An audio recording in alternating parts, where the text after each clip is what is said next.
사순절을 행복하게 보내고 계십니까? 사실 행복이라는 표현을 쓰기에도 예수님의 십자가와 그분이 하신 일을 물어보면서 그 이루신 일의 결과를 생각하면 기쁜 일이지만 그분의 죽음을 생각하면 우리에게는 웃는 것조차도 조심스러워지는 그런 시기를 보내고 있습니다. 오늘 이 사순절을 보내면서 우리가 처음에 우리 애도하는 것에 대해서 예수님의 죽으심을 애도하듯이 우리의 삶에서 경험하는 안타까운 헤어짐에 대해서 우리가 어떻게 믿음으로 바라볼 수 있을지 거기에 주목하여서 이제 오늘이 5주차로 말씀을 나누게 되는데, 특별히 오늘 이 시간이 우리 모든 사람들이 함께 드리는 시간이어서 저는 굉장히 긴장이 많이 되고, 하나님 오늘 결론을 이렇게 잘 맺으면서 우리 모두 함께 드리는 이 연애 예배 때 잘 들리고 잘 이해될 수 있도록 그런 기도가 아주 간절하게 나왔습니다. 오늘 저는 마지막 우리가 사람들과의 이별과 혹은 우리가 원했던 것을 실패하거나 혹은 사랑하는 일을 떠나보냈을 때, 사별하였을 때 어떻게 하면 좋을까, 주님께서 기념하라, 기억하라 하셨던 그 말을 우리가 아주 훌륭하게 받아들였던, 해석했던 한 사람으로부터 저는 깊이 영향을 받고 오늘 그분의 생각을 기준으로 해서 말씀을 좀 나누고 싶습니다. 지금부터 조금 오래된 일이긴 하지만 세계 제2차 대전 때 유명한 사람이 있습니다. 사진 한 장 준비했는데 누군지 아세요? 오, 오, 아돌프 히틀러라는 사람이 1933년에 독일의 총리 혹은 총통 뭐 이런 게 되었습니다. 정당의 당수가 되고, 그리고 1934년에 이제 전체 독일을 다스리는 사람이 되고, 그리고 이 사람이 전쟁을 일으켰습니다. 저 사람이 독일의 정권을 딱 잡았을 때 오늘 이야기하고 싶은 사람이 그리스도론이라는 책을 쓰게 되는데, 다음 장이요. 본회퍼라는 그런 목사님이 당시에 예수님을 믿는다는 것이 어떤 의미가 있는가, 그리고 현존이라는 표현을 썼는데, 현존이란 말은 뭐냐면 주님께서 지금 함께하고 계신다라는 표현을 조금 어려운 말로 현존이라고 하는데, 현재까지 그리스도께서 우리와 함께 하신다는 것을 어떻게 느낄 수 있을까, 우리가 어떻게 계속 반복하여 알 수 있을까 해서 저분의 책 그리스도론이라는 책에 세 가지로 이야기를 하셨어요. 첫 번째가 뭐냐면 설교를 통해서, 말씀을 통해서 주님은 지금도 함께하고 계신다는 것을 우리가 알 수 있다. 두 번째, 성찬을 통해서, 우리가 성만찬을 통해서 주님이 지금 우리와 살도 피도 하나 되게 하시는 놀라운 임재와 현존하시는 것을 우리가 알게 된다. 세 번째, 공동체, 교회를 통해서 주님께서 우리와 함께 하시고 우리를 놀라운 주의 은혜 가운데 초청하시는 것이 지금의 일인 것을 알게 된다. 이런 이야기를 하셨어요. 다만 그런 주장을 하게만 하고 끝났으면 그렇구나, 좋은 말씀이구나 끝났을 텐데, 실제로 전쟁이 진행이 되고 예상하지 못했던 전쟁과 그 전쟁의 어려움과, 그리고 이 보네포 목사님이 그 어려운 전쟁 가운데에서도 내가 도망가지 않고 여러 고통당하는 사람들과 함께 하겠다, 그래서 자진해서 독일로 귀국해서 안타깝게 전쟁을 일으켰던 나치당에 의해서 죽음을 맞게 되는데, 본인의 생명으로 주님께서 이곳에 우리 공동체에 지금도 함께 하신다라는 것을 증명해내었던 그런 훌륭한 도전의 목사님이라고 싶어요. 저는 여러분, 우리가 사순절을 통해서 우리가 하나님을 기억하자, 하나님께서 하신, 예수님께서 하신 일들을 기억하자라고 이야기할 때 의외로 우리 삶에 그런 일들을 깊이 경험할 수 있는 일들이 너무 많아요. 가장 큰 일로는 우리의 소중한 사람들을 먼저 하나님 나라로 보내고, 그럴 땐 두말 없이 우리의 마지막에 대해서 기억하죠. 하지만 우리의 실패나 우리의 어려움이 역시 그런 어려움 가운데 있는 것을 통해 하나님께서 우리와 함께 하시는 것을 우리가 갈망하게 되죠.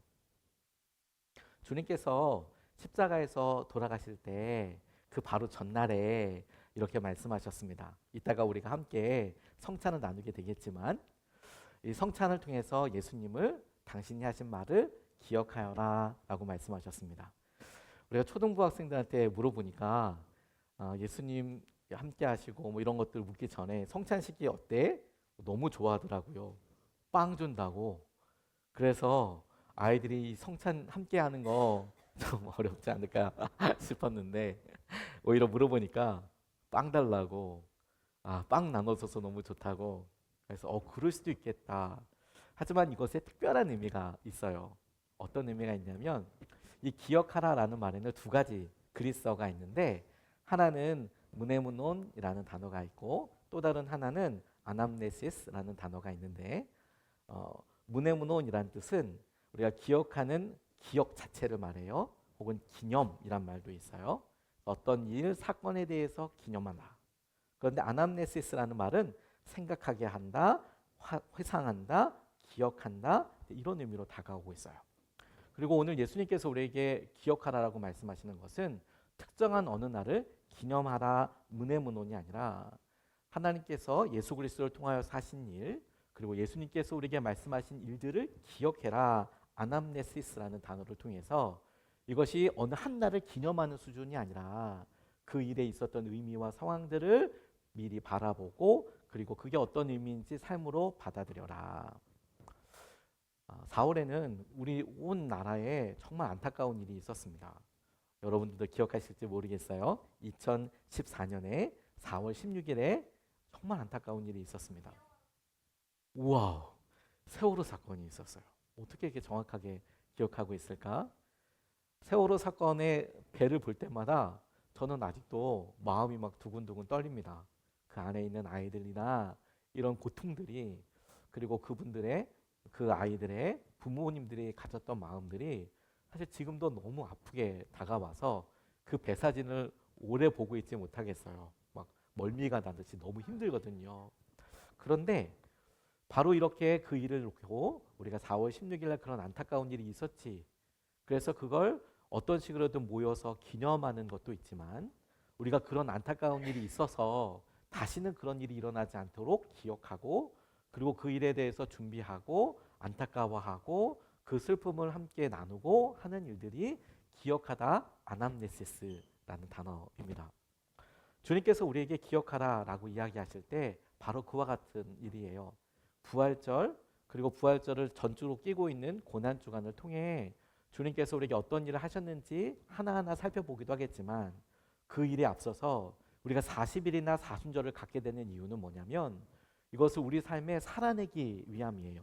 한 번에 있었던 사건으로서가 아니라 오늘 예수님께서 우리에게 어떤 일을 하시고 그 일이 우리에게 어떤 의미를 하는지를 우리가 마치 40일 동안 함께 하고 살아가는 연습을 통해서 1년을 그 주님과 함께 동행하고 함께하는 훈련이자 다시 새롭게 되는 계기가 되는 거예요. 그런 의미로 여러분 아까 본해포 목사님이라는 분이 말씀하셨던 그래 주님께서 2000년 전에 십자가에서 돌아가셨지 그 돌아가신 주님이 지금 우리와 함께 하시는 방법과 주님 우리에게 말씀하시는 것을 우리가 어떻게 붙잡을 수 있을지 하나씩 살펴보고 싶습니다. 그분이 우리와 지금 함께 하실 때 그 중요한 방법은 그분이 하신 말씀으로 우리와 함께 하고 계세요. 이 말은 우리가 계속 생각해 봤던 대로 우리가 사랑하는 이와 그리고 사랑하는 이를 떠나보냈을 때에 그분이 우리에게 남겼던 말씀 혹은 고난과 어려움이 우리에게 겹쳐지게 되고 다가왔을 때 우리에게 느껴지는 그 교훈, 메시지가 우리에게 남아서 그 다음을 어떻게 살아야 할지를 명확하게 보여주죠. 오늘 23절에서 26절까지 말씀이 이렇게 증거하고 있습니다. 내가 여러분에게 전해준 것은 주님으로부터 전해받은 것입니다. 곧 주 예수께서 잡히시던 밤에 빵을 들어서 감사를 드리신 다음에 떼시고 말씀하셨습니다. 이것은 너희를 위하는 내 몸이다. 이것을 행하여 나를 기억하여라. 식후에 잔도 이와 같이 하시고서 말씀하셨습니다. 이 잔은 내 피로 세운 새 언약이다. 너희가 마실 때마다 이것을 행하여 나를 기억하여라. 그러므로 여러분이 이 빵을 먹고 이 잔을 마실 때마다 주님의 죽으심을 그가 오실 때까지 선포하는 것입니다. 라고 이야기하고 있습니다. 이 이야기에 중간에 빵을 먹고 그리고 음료를 마시는 것 사이에 이렇게 이야기하고 있어요. 주님께로부터 전해받은 이 행동을, 이 일을 예수님께서 마지막 날 밤에 하셨는데 우리가 이것을 먹고 이 잔을 마실 때마다 주님의 죽으심을 그가 오실 때까지 선포하는 행위로서 이 성찬을 하고 있어요. 그리고 여러분 이렇게 선포하는 행위뿐만 아니라 우리가 사람들을 만나고 우리가 하나님께서 하신 여러 일들 기도를 할 때 우리에게 떠오르는 말들, 우리에게 있어야 될 여러 생각들, 그것을 기억하고 기념하고 오늘 우리에게 어떤 결정을 해야 될지를 결정하는 것이 예수님께서 지금 우리와 함께 하시는 방법이기도 합니다. 그리고 우리가 앞서서 애도할 때 어떤 분의 사랑하는 이의 슬픔을 겪었을 때 그분의 말이 떠오르고 아버지의, 어머니의, 떠나가 버린 사람들의 사랑하는 말이 떠올라서 오늘 우리가 어떻게 지켜야 할지를 알고 보게 되는 거예요. 저는 이것이 주님께서 우리에게 보여주신 귀한 약속이라고 싶습니다. 우리가 어려움을 당할 때 예수님께서 이 길을 미리 겪으셔서 우리에게 무엇을 주목하라고 하셨나. 저는 이 말이 우리가 떠나보낸 사람들 말뿐만 아니라 주님께서 하셨던 말이 우리에게 있었던 이 자리에서 슬픔과 어려움의 자리에서 다시 한번 들려지게 되기를 원하시는 거예요. 부모님이 하신 말씀, 사랑하는 이, 그 덮어서게 하시는 하나님의, 예수님의 말씀. 어느 60대 유튜버 할머니가 진이라고 요즘 바뀌었던데 장난감 만드는 장난감을 이렇게 갖고 노는 유튜브 컨텐츠를 찍었던 어떤 분과 같이 조인을 해서 합방을 하게 됐어요. 같이 이렇게 해서 같이 유튜브를 찍게 됐어요. 같이 유튜브를 찍게 되는데 이 70대 할머니가 딱 보니까 이 젊은 아가씨가 막 가지고 놀고 있는 그런 장난감들을 보니까 본인의 어렸을 때 자녀들이 생각이 난 거예요. 아, 세 남매가 있었는데 나는 장난감도 제대로 사주지 못했지. 아, 나는 해준 게 별로 없어. 그런데 너무 재밌게 놀고 이렇게 많은 장난감이 있어? 이렇게 다채롭게 놀 수 있어? 물론 시기도 많이 지났지만 이 할머니가 자기가 너무 가난하고 어려웠던 때가 생각나더라는 거예요. 그래서 당시를 생각해 보니까 첫째 아들한테는 어떻게 해도 망가지지 않는 나무팽이, 던져도 깨지지 않는 나무팽이 주로 이런 거 사주고, 둘째는 자동차를 좋아했는데 그런 거 못 사주니까 나중에 이 둘째 아이가 이거 소뚜껑 들고 이렇게 놀기도 하고 베개 들고 이렇게 하니까 베개 꺾어진다고 그렇게 하지 말라고 등짝을 한 대 때려주기도 하고, 막내 딸은 열심히 이렇게 인형을 되게 좋아하는데 인형을 살 수가 없으니까 맨날 종이 잘라가지고 인형 이렇게 옷 입고 붙이고 이렇게 했다는 거예요. 근데 그 생각이 나서 마지막에 다 이렇게 유튜브를 잘 찍고 장난감이 엄청 많으니까 장난감을 이분이 막 가지고 놀고 노는 모습을 여러 사람들한테 보여주는 그런 영상을 찍으니까, 그러니까 거기에 남았던 여러 장난감들이 뒤에 있잖아요. 그 중에서 몇 가지를 좀 달라고 그랬대요. 자녀들한테 주려고. 근데 그 자녀들이 이제 50, 40대인데 선물을 사서 팽이랑 뭐 이런 걸 사서 주섬섬 싸가지고 자녀들한테 갖다 줬대요. 근데 첫째 아들, 둘째는 너무 좋아하더래요. 너무 좋아하더래요. 엄마 이걸 기억하고 있었냐고. 근데 셋째가 선물을 딱 받았는데 오히려 그 셋째 딸이 이런 이야기를 해놨어요. 어렸을 때 마론 인형이 너무 갖고 싶었는데 엄마가 비싸다며 사주질 않아서 난 항상 50원, 100원 하던 종이 인형만 갖고 놀았는데 어느새 내 나이가 40이 넘었는데 엄마가 김밥 싸는 장난감과 아주 작은 인형을 선물해 주기에 이게 뭐야? 내가 어렸을 때 갖고 싶었던 건 이게 아니야? 하면서 서운해했다. 엄마는 내가 어렸을 때 어떤 인형을 갖고 싶어 했는지도 몰라. 에휴, 이렇게 써놨어요. 근데 얼마 지나서 이분이 유튜브로 그 영상을 확인해 본 거예요. 이 셋째 딸이. 엄마는 내가 뭘 좋아하는지도 모르고 그렇게 생각했는데 주섬주섬 엄마가 싸준 그 인형 그리고 장난감을 이렇게 가지고 40대인 이 딸이 아, 이게 뭐야? 내가 뭘 좋아하는지도 몰라 이러고 봤는데 유튜브로 보니까 아, 엄마가 내가 어떤 인형을 갖고 싶어 했는지 다 알고 있었다. 그래서 그 영상 부분만, 그 부분 영상만 몇십 번을 돌려보는 내내 가슴이 먹먹해지고 눈물이 나더라는 거예요. 엄마 나이 70대, 내 나이 40대. 엄마는 그때 사주지 못한 걸 얼마나 담아두고 있었을까? 사주지 못하는 엄마 심정이 오죽했을까? 내가 자식을 낳아 키워보니 이제야 이해할 것 같다. 이런 이야기를 글에다 이렇게 써놓으셨더라고요. 우리가 소중한 사람의 말을 끝까지 기억한답니다. 소중한 사람의 말을 기억해서 오늘 내가 어떤 일을 할 때 그 일에 영향력을 주게 되는 거예요. 40년이 지나도 자녀들의 소원을 알고 있듯이 주님께서는 우리의 기도를 들으실 뿐만 아니라 우리에게도 똑같은 관계와 마음으로 말씀하세요. 주님이 우리에게 하신 말씀을 우리는 기억하고 그 기억하는 것을 따를 때가 우리가 주님과 함께하는 순간이에요. 여러분, 우리가 엄마와 아빠의 말을 기억하고 우리가 학원에서나 우리가 학교에서나 엄마의 아빠의 말을 대로 따라가는 것이 보이지 않는 엄마, 함께하지 않는 아빠처럼 보이지만 그 시간이 엄마 아빠와 함께하는 시간이에요.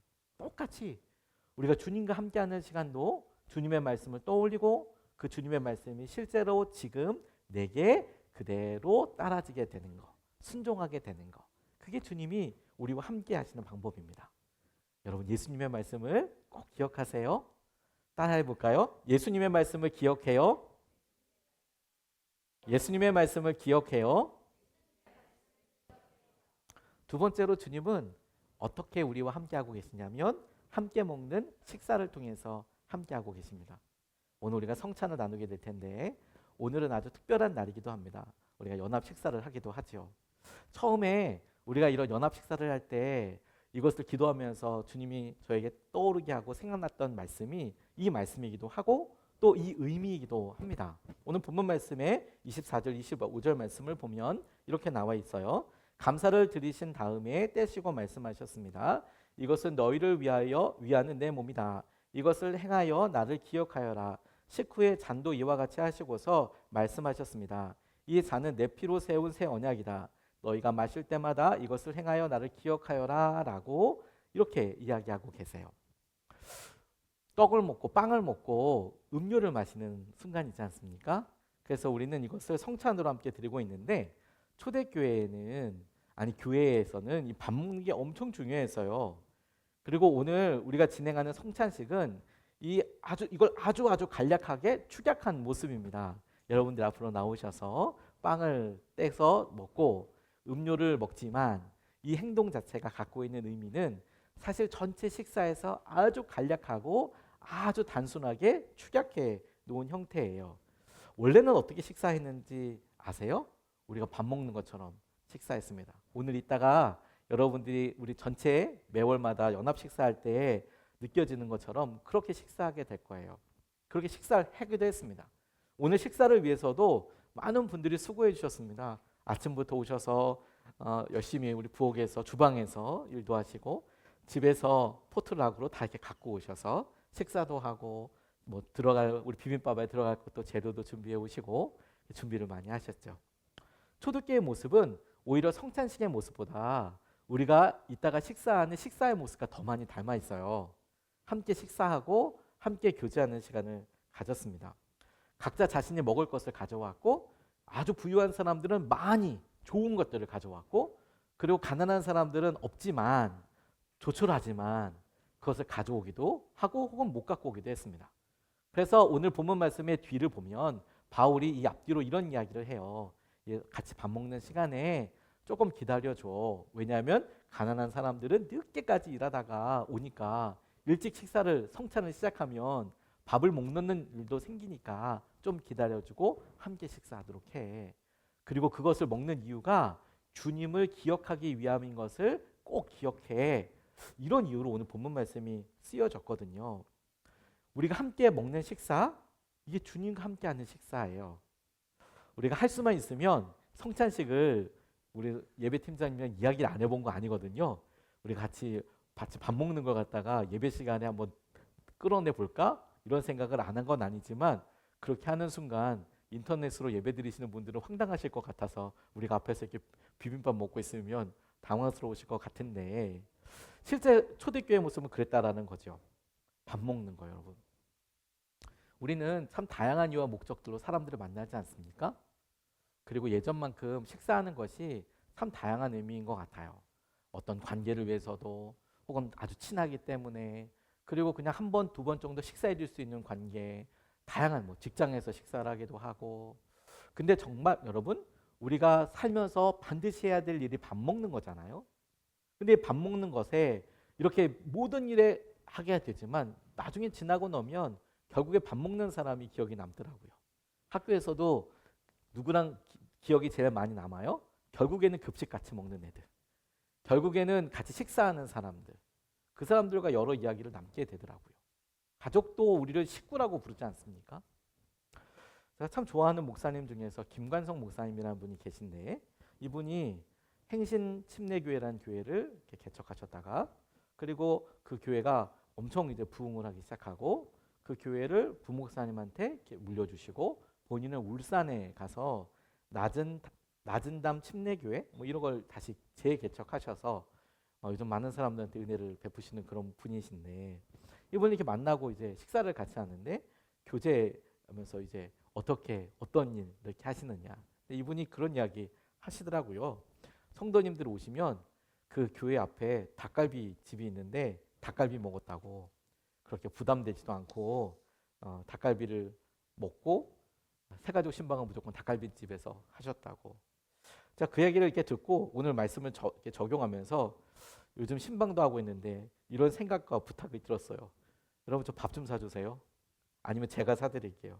제가 밥을 사드리든지 여러분들 밥을 사주시든지 이제 신방 끝나면 함께 밥을 먹으면 참 좋겠다라는 생각을 다시 한번 해보게 됐습니다.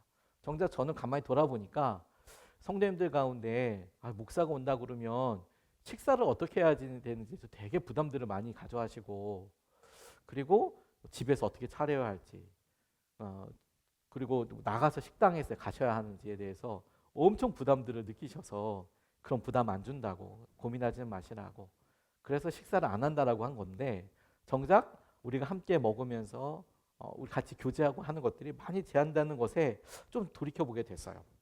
밥 먹는 거 너무 중요한 거구나. 밥 먹는 거. 여러분 오늘 우리가 이렇게 함께 먹고 나누잖아요.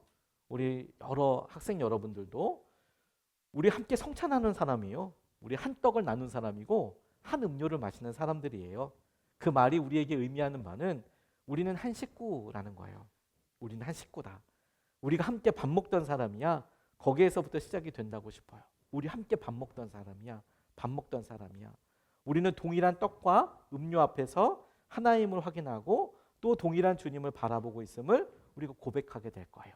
이건 주님이 주시는 몸입니다. 이건 우리가 주님께로부터 받은 우리가 음료입니다. 피입니다. 이런 믿음의 고백을 하고 먹고 마실 때 이건 나만 먹는 게 아니라 여기 있는 우리 모두가 주님 안에서 한 가족이고 하나임을 알게 되는 것이죠. 우리가 떠나보낸 일을 애도할 때도 똑같은 의미라고 싶어요. 우리에게 슬픔과 아픔이 있지만 이것에 가장 아픔이 많이 남는 것 먹는 자리이기도 하지요. 근데 어떻게 되면 위로가 있을까? 저는 같이 밥 먹어주는 사람에게 위로가 있겠다라고 싶어요. 같이 위로해주고 함께해주고 위로를 위해서 특별한 일이 아니더라도 우리가 장례를 이렇게 가보면 그곳에 많은 사람들이 밥 먹으러 오잖아요. 그런데 정작 장례를 치러보면 밥 먹으러 와주는 사람 때문에 힘이 되잖아요. 근데 여러분 똑같이 그런 장례 절차나 이런 것이 아니더라도 우리가 누군가의 슬픔과 아픔을 함께 해줄 때 밥 먹어주는 거 너무 중요한 것 같아요. 밥은 먹고 사냐고. 밥은 잘 먹고 소화는 잘 시키냐고. 제가 요즘 폭삭 소가수다 그 명언 중에 이런 이야기를 보고 되게 마음에 찡했어요. 내 존재가 이 세상에서 100g도 사라지지 않게 했다. 그 헤어지고 나서 이렇게 오니까 금명이한테 어머니가 막 먹이는 걸 통해서 내 존재가 10g도 사라지지 않게 했다. 계속 먹였다. 주님도 먹이셨어요. 먹이셨죠. 함께 먹었죠. 어느 목사님 설교 듣다 보니까 잘하는 목사님 중에 그분이 잘하는 목사님 중에 개척교회를 하다가 너무 힘들어서 중간에 포기하고 도망가신 분의 이야기를 하시더라고요.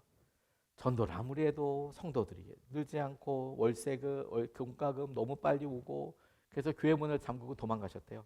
고향에 내려가서 성도들과 연락도 안 하고 그런데 한 번은 선배가 이렇게 찾아와서 나중에 알게 되었지만 그 선배가 찾아온 것도 너무 싫었대요. 왜냐하면 선배도 목사님일 테니까. 근데 맨날 주위에 있는 사람들이 죽도록 충성하면 열매가 있고 은혜가 있고 또 그 소리를 들어야 하나. 그래서 이제 안 만나려고 하는데 그 선배가 그냥 갑자기 와서 점심이나 같이 먹자고 그렇게 하시더래요. 그래서 뭐 그래 밥은 먹자고 선배니까. 허름한 국수집에 이렇게 데리고 가시더래요. 근처에 있는 국수집에 들어간 거죠. 그래서 가만히 목사님이 얘기하기를 이 목사 너무 힘들지. 나도 개척교회 할 때 너무 힘들어서 고향에 내려와서 국수 공장에서 일한 적이 있었지. 그때 국수를 뽑으면서 원 없이 국수를 먹을 수 있었어. 그런데 그렇게 국수를 뽑으면서 너무 질리는 거야. 평생 이렇게 국수만 먹다가 죽을 생각을 하니까 원통하기도 하더라고.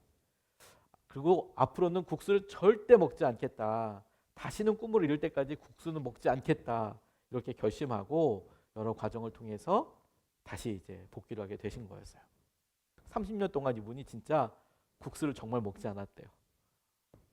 그런데 오늘 국수를 먹는다 너랑 이 목사를 보니까 30년 전에 내 모습이 떠올랐다.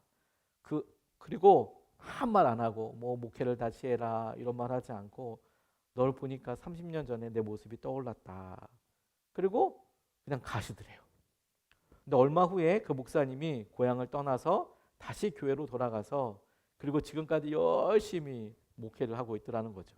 친구들이 설득하고 충고를 할 때 아무런 도움이 안 돼요. 그런데 그 선배 목사가 사준 국수가 아주 큰 도움이 되었대요. 여러분 우리에게 주님께서 너희들 성찬을 통해서 기념하라 나를 기억해라 라고 이야기할 때 그 주님은 주님께서 우리에게 따순 밥 드시는 예비해 주시는 것으로 주님께서 우리에게 밥 굶고 다니지 마라 이런 마음으로 함께해 주실 뿐만 아니라 주님이 우리와 다른 사람이 아니야 함께하고 계셔. 주님이 우리와 한 몸과 한 떡으로 그렇게 함께하고 계셔. 우리가 이 성찬을 할 때에도 같이 식사를 할 때에도 우리가 이 교회의 한 몸일 뿐만 아니라 우리가 서로 식사하는 사람이야. 우리가 함께 밥 먹는 사이야. 우리가 함께 성찬을 나누는 사이야. 이런 특별한 은혜와 감동을 우리가 붙잡을 수 있으면 좋겠습니다. 이건 지금 우리 때만 할 수 있는 거예요. 왜냐하면 한 빵을 먹을 수 있는 그렇게 할 수 있는 것들은 지금 우리에게 주신 놀라운 은혜이고 통로이잖아요. 자, 우리 한번 따라해 볼까요? 우리는 함께 성찬을 먹는 사람들이에요. 네. 마지막으로 우리가 이렇게 함께하는 이 교회와 공동체가 너무 중요하다고 싶습니다. 애도는 여러분, 우리가 슬퍼하는 일들은 우리가 갖게 된 실패는 말 한마디로도 되지만 시간은 시간대로 필요하더라고요. 근데 그럴 때 정작 우리가 어렵고 힘든 일들을 나 혼자서 버티고 견딜 수 있던가 아니더라고요.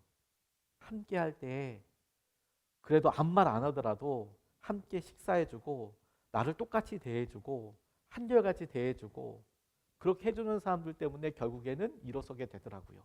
나는 힘들고 어려운데 건강한 모습으로 있어 주어서 굳이 나를 만날 때마다 괜찮냐고 물어주지 않으라도 내 상황과 형편을 알지만 끝까지 가주는 그 기준으로 인하여서 힘을 받더라고요. 그게 내게 위로가 되더라고요. 사도행전 2장 42절 말씀이 이렇게 이야기합니다. 그들은 사도들의 가르침에 몰두하여 서로 사귀는 일과 빵을 떼는 일과 기도에 힘썼다. 이게 초대교회에 있었던 일의 전부이거든요. 초대교회 사람들 굉장히 단순했습니다. 그리고 가장 본질적인 일을 했어요. 그 가운데 일이 하나 뭐냐면 사도들의 가르침에 몰두하고 서로 사귀는 일과 빵을 떼는 일, 이게 오늘 우리가 하는 일이에요. 빵을 떼는 일, 그리고 기도에 힘썼다. 이 사도행전 2장 42절 말씀에도 오늘 보네포 목사님이 했던 이야기가 사실 다 등장하기도 하죠. 만남과 식사 교제, 지속적인 만남. 근데 여러분 우리가 마치 이런 일들을 하게 되면 우리가 외식하는 것과 똑같은 마음으로 이 예배와 그리고 교회를 바라보게 되는 경향이 요즘 많습니다. 무슨 말이냐면 자극적인 것을 원해요. 자극적인 것만을 원하죠, 점점. 왜냐하면 우리가 예배를 드리더라도 뭔가 교훈이 되고 자극이 되면 좋죠. 그런데 그게 우리가 계속 할 수 있는 것은 아닐 겁니다. 뭔가 도움이 되는 것에 집중하는 것도 좋죠. 하지만 그렇게 우리 인생에 나아갈 수만은 없을 겁니다. 몇몇 가지 강의도 있고 돈 버는 것도 있고 뭐 여러 가지 뭐 유튜브 방송들도 있죠. 하지만 정작 우리가 교회에 모여서 함께 이렇게 예배하는 것은 우리에게 밋밋해 보이지만 단순해 보이지만 초대교회 사람들 했던 것처럼 단순하게 가장 본질적인 일들을 함께 하는 거죠. 그래서 여러분 우리가 예배드리는 이 시간은 우리가 이렇게 모여있는 공동체는 놀랍게도 이 시간만큼은 우리가 일주일 동안 어떤 고민을 했던, 어떤 삶을 살았던, 우리가 다 문을 열고 마음을 열고 우리가 함께 밥 먹는 사람들이지라고 받아들일 수 있고, 우리의 옆을, 우리의 곁을, 우리의 다른 사람들에게 내어줄 수 있고 함께 식사할 수 있는 식구가 되는 아주 중요하고 소중한 순간이라고 저는 그렇게 생각합니다. 이렇게 함께하는 것만으로도. 우리는 이번 주에 참 큰 일을 경험했습니다. 그리고 그렇게 함께하는 자리에서 이런 되어진 기도들이 이렇게 되고, 앞으로 우리가 또 계속 기도해야 될 것들이, 이 땅에 하나님을 두려워하고 백성들을 존중할 줄 아는 새로운 지도자가 뽑히는 것을 놓고 기도해야 될 텐데, 이번에 우리가 이런 일련의 일들을 보면서 안타깝고 혹은 놀랍게 보았던 것이 뭐냐면, 그렇게나 많은 사람들이 특정한 장소에 모여서 자신의 생각들을 이야기하더라는 거예요. 근데 이상하지 않습니까, 여러분? 거기에 모인 사람들은 어제도 만난 사람들이 아닐 거고 그저께도 알던 사람이 아닐 거예요. 서로 모르는 사람들이 대부분일 겁니다. 근데 그렇게 모이는 것만으로도 서로에게 이런 의견이 있어 라고 목소리를 낼 뿐만 아니라 그곳에 있는 사람들 서로가 힘을 받아요. 공동체는 딱 그와 같습니다. 그런 힘을 받는다. 하지만 교회는 거기서만 끝나지 않아요. 모여서 뭘 할 거냐? 모여서 무엇을 할 거냐? 지난주에도 살펴봤지만 욥과 욥의 친구들이 뭘 했던가? 이것이 우리에게 중요한 일이에요. 우리가 일상적으로 예수 그리스도를 생각하고 주님을 위해서, 예수님을 위해서 우리 마음의 한 자리를 생각하고 내어드릴 때, 그 주님과 함께 하는 식사 혹은 그 주님과 애로부터 듣는 말씀, 이걸 통해서 우리가 뭘 지금 할 건가? 어떤 걸 할 건가? 욥이 고난과 어려움을 겪었을 때 그가 자기의 자녀들이 다 죽어버렸습니다. 욥은 자녀들이 죽어버렸어요. 얼마나 큰 고통과 아픔이 있었겠습니까? 그런데 친구들이 찾아왔어요. 그래서 그 죽음과 아픔을 경험하고 있고 재산도 잃어버렸고 건강도 잃어버린 욥을 보고 아무 말도 못하고 있었어요. 위로를 하고 있었던 하러 온 사람들이. 근데 그런 상태에서 욥에게 아무런 위로도 되지 않았어요. 정작은. 그들에게 서로 말을 걸어올 때 오히려 언쟁이 되고 서로 화를 내고, 적어도 화를 낸 것 같은 느낌이 드는 대화들이 오고 갑니다. 설명을 해야 되고 변명처럼 느껴지고 구차해지고. 근데 그 마지막에 보면 하나님께서 이렇게 결론을 내려주세요. 욥기 42장 7절 8절 말씀을 보면 이렇게 나와 있어요. 주님께서는 욥에게 말씀을 마치신 다음에 대만 사람 엘리바스에게 이렇게 말씀하셨다. 내가 너와 내 두 친구에게 분노한 것은 너희가 나를 두고 말을 할 때에 내 종 욥처럼 옳게 말하지 못하였기 때문이다. 그러므로 이제 너희는 수송아지 7마리와 수량 7마리를 마련하여 내 종 욥에게 가지고 가서 너희가 용서받을 수 있도록 번제를 드리라. 내 종 욥이 너희를 용서하여 달라고 빌면 내가 그의 기도를 들어줄 것이다. 너희가 나를 두고 말을 할 때에 내 종 욥처럼 옳게 말하지 않고 어리석게 말하였지만 내가 그대로 갚지는 않을 것이다. 10절. 욥이 주님께 자기 친구들을 용서해 달라고 기도를 드리고 난 다음에 주님께서 욥의 재산을 회복시켜 주셨는데 욥이 이전에 가졌던 모든 것보다 배나 더 돌려주셨다라고 이렇게 이야기하고 있습니다. 욥이 기도했다라고 이야기했지만 이 기도의 내용은 번제라는 예배를 통해서 우리에게 다가와요. 무슨 말이냐면 욥과 욥의 친구들이 자신들이 했던 말과 상황들에 대해서 예배를 드렸을 때 그곳에 욥의 회복도 있었고, 그리고 욥의 친구들이 그 말을 하면서 상처를 주는 말이나 옳지 않은 말을 한 것을 통해서 혹여라도 주 앞에 짓게 된 죄를 하나님께서 그 예배를 통해서 다 사하여 주셨다, 이 얘기이거든요. 교회는 가장 중요한 본질이 주님을 기억하고 그리고 그 주님께 예배드리는 공동체입니다. 그게 우리의 목적이고 본질이죠. 그리고 우리는 주님을 예배하기 위해서 오늘도 모였고, 그리고 주님을 예배하는 데 있어서 우리가 갖고 있는 믿음이 오늘 우리가 함께 드리는 아이들에게 이어지고 우리 가족이 그런 천국 같은 가정이 되고 예배하기 위해서 오늘도 우리는 말씀을 준비하고 때로는 교사로 때로는 속장으로서 우리가 헌신합니다. 뿐만 아니라 오늘 우리가 모여서 속회로서 모일 때에도 우리는 우리가 겪었던 말씀이 다만 공중에 흩어지는 것이 아니라 우리에게 어떻게 적용이 되는지를 살펴볼 뿐만 아니라 오늘 우리가 겪고 있는 일들을 우리의 말로 고백해보고 예배를 통해서 주님이 지금 이 자리에 함께하고 계시는 것을 우리가 알고 느끼는 거죠.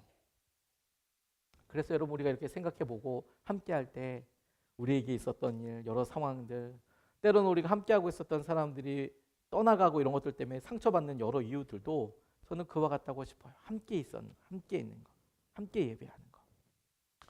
마태복음 5장 4절 말씀에 슬퍼하는 사람은 복이 있다.